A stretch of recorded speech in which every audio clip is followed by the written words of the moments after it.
Bienvenue Stop Invest, la chaîne des top d'investissement. Ici, on parle essentiellement d'entreprises de qualité. Avons-nous une opportunité d'investissement sur Parc NFN? C'est la question à laquelle on va essayer de répondre en se basant sur l'état financier de la compagnie. Je rappelle que ceci représente uniquement mon point de vue et non un conseil d'investissement. Et comme d'habitude, je me réserve le droit de me tromper. C'est une demande spéciale d'un abonné Top Premium, et je rappelle que le lien vers le service Top Premium est dans la description de la vidéo. J'adore cette compagnie. C'est une belle entreprise. Watchlist direct, ok? Donc, on va avoir tendance à passer en revue cette compagnie-ci. C'est le genre d'entreprise que moi, j'aime bien analyser ici, d'accord? Dans PH. Donc, comme je l'ai dit, watchlist directement. OK? Donc, sans même réfléchir, et je vais vous dire, enfin, pas que je vais vous dire pourquoi, vous allez voir que les chiffres parlent. D'accord? Première chose, stabilité ou croissance des revenus. On a une croissance des revenus. La croissance est due à quoi? Acquisition ou bien de manière organique. Qu'est-ce qu'on a? Je fais exprès de ne pas vous dire ce qu'elle fait. Vous allez aller rechercher ça. Je pense que vous avez zone bourse, etc. OK? Si le business vous parle ici, il y a de grandes chances que vous allez vous intéresser. Si les chiffres vous parlent, vous allez vous intéresser au business. OK? Donc, pour ceux qui se demandent toujours aussi, mais pourquoi tu ne donnes pas pourquoi tu ne donnes pas la description de la compagnie, etc., je le fais exprès. OK? Parce que il faut également chercher vous-même. D'accord? Donc, on a à peu près quoi ici? On a une entreprise ici qui est... Donc, tout ce que je peux vous dire, c'est que c'est une entreprise qui mérite d'avoir une place dans n'importe quelle watchlist. OK? Vous allez voir ici que les chiffres ici parlent. Donc, c'est une compagnie qui fait des acquisitions. D'accord? Donc, la croissance ici est mixte. On peut voir ici. Donc, mais également, on peut constater qu'il y a également... C'est également assez cyclique, enfin pas beaucoup, mais voilà, c'est quand même cyclique, mais sur le long terme, on a une certaine croissance, très très bien. Maintenant, croissance des marges brutes ici, extraordinaire. Extraordinaire les marges brutes. Ok, je dirais même que c'est une explosion. Maintenant, est-ce que l'entreprise va maintenir ce niveau de marge brute là? En supplément de ça, est-ce que l'EBITDA également va dans le même sens? Oui. Extraordinaire. C'est ça qu'on aime comme business. Ça veut dire qu'on a un pricing power. Ça veut dire ici qu'on a certainement un avantage concurrentiel. D'accord? Ça veut dire certainement qu'on a un avantage concurrentiel. Maintenant, de quelle nature? Il faut aller vérifier. Donc, quand je regarde déjà l'utilisation des actifs, je peux voir ici qu'on est au-dessus des 20 fois de 20% par rapport au Return on Tangible Capital Employed. Donc, ici, on va à 40, 33, 35. Magnifique. J'adore ça. Donc, vous voyez... Quand on est déjà aux alentours de 15% et plus, et en plus de cela, si on a tendance à augmenter ce ratio-là, c'est magnifique. Ça veut dire qu'il y a quelque chose qui se passe au sein de l'entreprise. Donc, il faut aller vérifier les rapports. Il faut aller maintenant comprendre quel type d'avantage concurrentiel on a ici. Effet de réseau, switching, coût de commutation, savoir switching cost. Est-ce que c'est un intangible? Est-ce que c'est pas moi, coût de production? OK? Ou bien c'est économie d'échelle? OK? Allez-y vérifier. Maintenant, je reviens sur Parker Hannifin. Donc, ensuite, après la marge EBITDA, on regarde les net income et les free cash flow, histoire de voir si les deux parlent le même langage.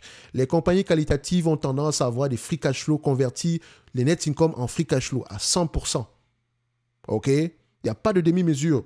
Pas d'entreprise où on va vous dire que non, les bénéfices nets sont moins élevés que les free cash flow parce que l'entreprise a tendance à investir massivement ici dans son BFR. C'est quoi ça? Pendant 20 ans, à un moment donné, faut que ça commence à produire quelque chose. Bénéfice net doit être égal à free cash flow.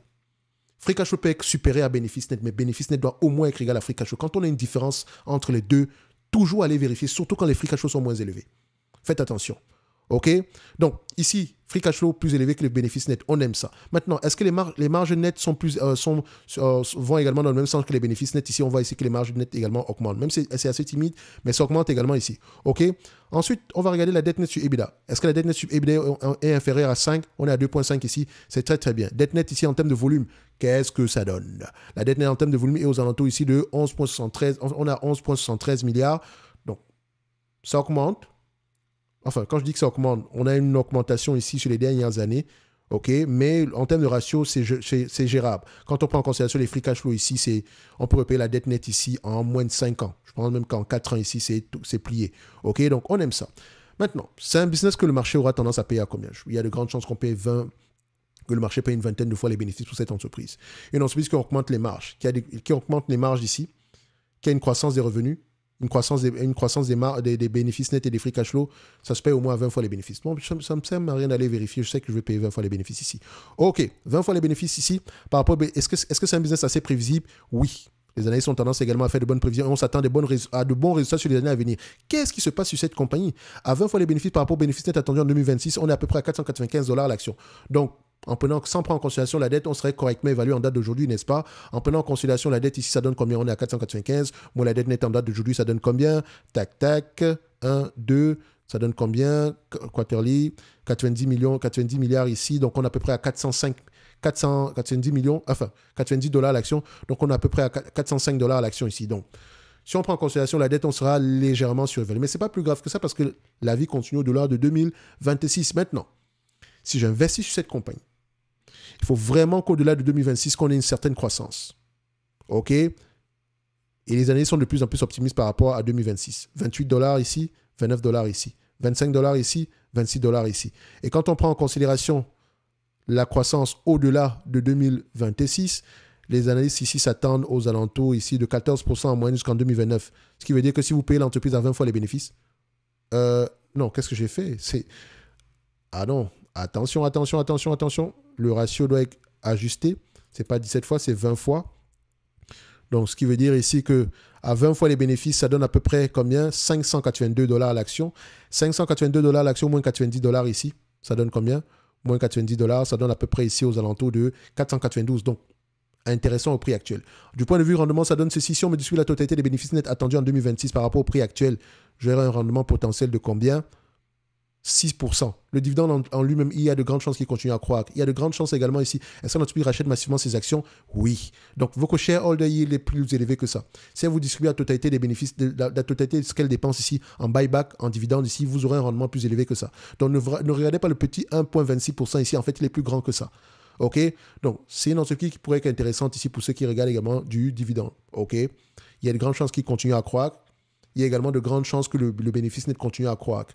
Donc, quand on regarde ici du point de vue, quand on va au-delà de 2026, d'accord, admettons que ça se réalise, je n'en sais rien, ok, on extrapole un tout petit peu. Idéalement, on devrait également ici pas normaliser, mais comment on appelle encore ça? C'est normaliser les résultats? Non, je ne sais pas normaliser le terme ici. On devait appliquer un discount ici, d'accord? Donc, on devrait actualiser ces bénéfices parce que c'est 43 dollars de 2029, c'est pas même quand ça n'a pas la même valeur en date d'aujourd'hui, ça a une valeur moins élevée aujourd'hui. OK? Pour ceux qui sont des aficionados ici, des DCF, etc. Moi, je n'utilise pas les DCF, d'accord? Donc, je me dis ici que si le business est prévisible, si l'entreprise est située sur un secteur d'activité qui a une certaine croissance et qu'elle arrive à maintenir ses marges, il y a de grandes chances qu'elle rapporte ceci. Donc, maintenant, je vais gérer ça par rapport ici à ma marge de sécurité qui est généralement ici de 50% par rapport à l'objectif de prix que je recherche. OK, donc c'est-à-dire ici que si on a 43 dollars l'action d'ici, disons 44 dollars l'action d'ici 2029, à 20 fois les bénéfices, ça donne à peu près aux alentours de 880 dollars. Donc 880 dollars, si je me garde une marge de 50%, j'aimerais l'acheter aux alentours de 440 dollars, 470 ici. C'est assez intéressant. 470, 440, je ne vais pas chipoter par rapport à la différence ici. OK, donc c'est assez intéressant. Donc si l'entreprise arrive à livrer la marchandise, le prix actuel est très intéressant. OK, mais attention, il ne suffit juste pas de coller un chiffre ici. Il faut également voir pourquoi. Je dis bien pourquoi, parce qu'il suffit juste que il suffit uniquement que il suffit juste que ça ne se réalise pas. Imaginons ici qu'au lieu de 14,56, on a plutôt du 7%. On aura plutôt aux alentours de 700 dollars l'action. Ce n'est pas plus mal que ça, mais le rendement ne sera pas aussi équivalent. Mais je pense que le Parker Hannifin peut être intéressant au prix actuel. En tout cas, c'est assez intéressant, c'est assez intriguant pour aller plonger, pour aller regarder, enfin pour l'analyser en profondeur. Donc ici, je mettrai sur ma liste 2 étoiles. OK, ça veut dire ici qu'il va falloir que j'aille rechercher. OK, donc vous voyez ici, ça c'est la liste de tous les abonnés top premium ici dans la liste des entreprises qu'il faut analyser. Vous voyez ici que là, quand je mets une étoile, ça veut dire que l'entreprise est intéressante à avoir en watchlist. Texas, watchlist. Burberry, watchlist. Allison Transmission, watchlist. Vous pouvez avoir accès à la watchlist en passant en description de la vidéo ici. C'est gratuit. OK, c'est sur les notes d'analyse où je partage vraiment ici des entreprises qui, moi, me semblent sous-évaluées. Et vu que Parker Hannifin ici me plaît bien, il y a de grandes chances que j'aille lire les rapports financiers ici, ça me plaît. Je vais peut-être partager ça avec mes abonnés. OK? Enfin, si je le fais avant le 29 du mois de février, vous pourriez y avoir accès, mais peut-être pas les mises à jour ici. Dans tous les cas de figure, je vous laisse aller voir ça, c'est en description de la vidéo. Mais je pense que le prix actuel peut être intéressant. Même si ça a grandement augmenté ici, ça peut être intéressant. OK? Il me semble, ça m'étonne que je n'ai jamais étudié cette compagnie sur la chaîne. Est-ce que j'ai déjà fait une vidéo sur Parker? Attendez, Parker, Hannifin. Non, pas du tout. C'est pas plus grave que ça. Watchlist, belle entreprise, prix actuel peut être intéressant. Tout va dépendre ici des opportunités de croissance dans le futur. Merci.